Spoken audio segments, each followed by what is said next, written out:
The Jackson 5 gave us some of the greatest music of all time, with hits like ABC, I'll Be There, and The Love You Save skyrocketing Motown back to the top of the charts. But behind all the fame, money, and legendary performances was a dark reality, one filled with betrayal, jealousy, sabotage, and abuse. Now most people know about the strict upbringing enforced by their father, Joe Jackson.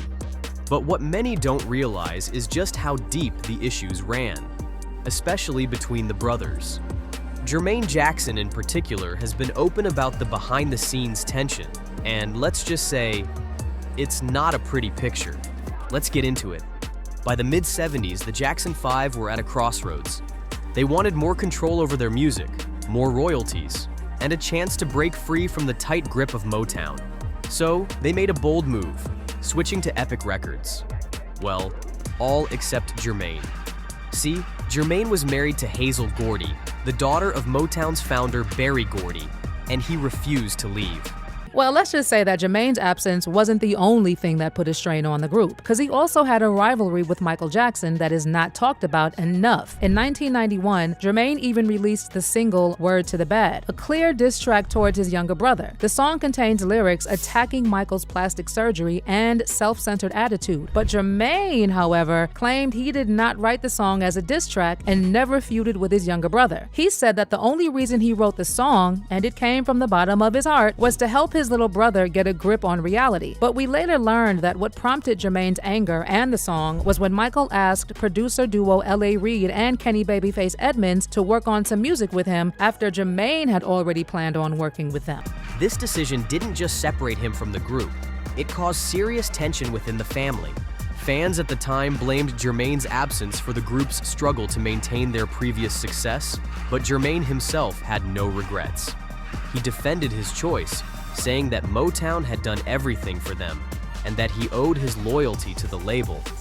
But this wasn't just about business. There was another issue brewing: his rivalry with Michael. Jermaine and Michael's relationship was a lot more complicated than people realized. In fact, in 1991, Jermaine dropped a whole diss track aimed at Michael called Word to the Bad.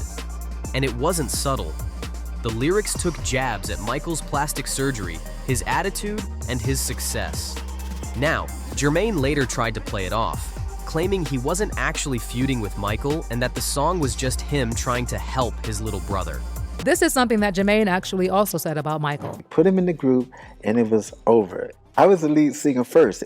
When he started singing and he started watching James Brown and Joe Tex and all these people and Sammy Davis and Jackie Wilson, it was over. He could watch something and do it, and that's how he patterned himself. So was the real issue here the jealousy? Were the others always jealous of Michael, especially Jermaine? I don't know, but what I can tell you is that something else that rocked the family was how Jermaine coveted his younger brother Randy Jackson's girlfriend, Alejandra Oasiaza. You see, Randy and Alejandra dated for several years and had 2 children together, but that didn't stop Jermaine from allegedly going after her when Randy was on the road. Then in addition to wooing her away, Jermaine married Alejandra in secret in 1995, and he had 3 children of his own with her.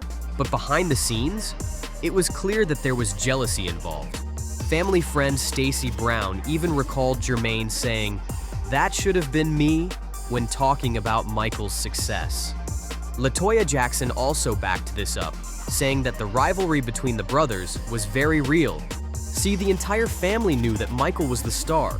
Even though Jackie was the eldest, it was obvious that Michael was the one with the it factor, the one who could sing, dance, and steal the show effortlessly, reportedly causing permanent fractures in the brothers' relationship. But when it comes to the Jacksons, they went through so much more than sibling rivalry among themselves. Their father, Joe Jackson, also put them through hell, literally. Remember, Jermaine wrote a memoir, You Were Not Alone, Michael, Through a Brother's Eyes, about the Jacksons, where he revealed his father's brutal actions and what they really had to go through as the Jackson 5. Jackie even admitted that they put Michael in the front because he had a natural ability to take a melody, make it his own, and perform with unmatched showmanship. Jermaine, who had originally been the lead singer, found himself pushed to the side. And as Michael's career exploded, it became clear that he wasn't just the lead singer of the Jackson 5. He was the Jackson. But if you think the sibling rivalry stopped there, oh, you're in for a wild ride. Because Jermaine didn't just want Michael's fame, he also went after his brother Randy's woman. Yeah.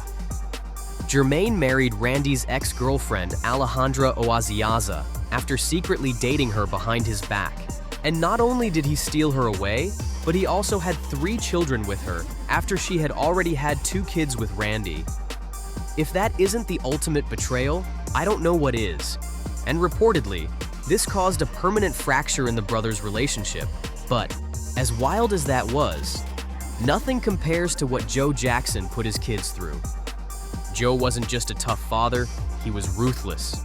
You know, other than Jermaine, another person who was very candid about what they had to go through as kids, especially the Jackson 5, was LaToya. And other than saying that their dad used to physically and emotionally torture them as kids, LaToya also said that their dad continued manhandling Michael and his brothers even as adults. She even said that Joe hit Michael in the midst of the success of his iconic records Off the Wall and 1982's Thriller, which is the biggest selling album of all time. Like, the world saw MJ up on the stage accepting the awards and smiling, but behind the scenes, his father was chasing him around the house, and MJ was running from him.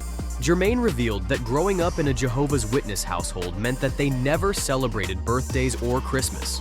But that was nothing compared to the brutal discipline Joe inflicted on them. They were never allowed to call him Dad, ever. Instead, they had to refer to him as Joseph. And if they didn't, there were consequences.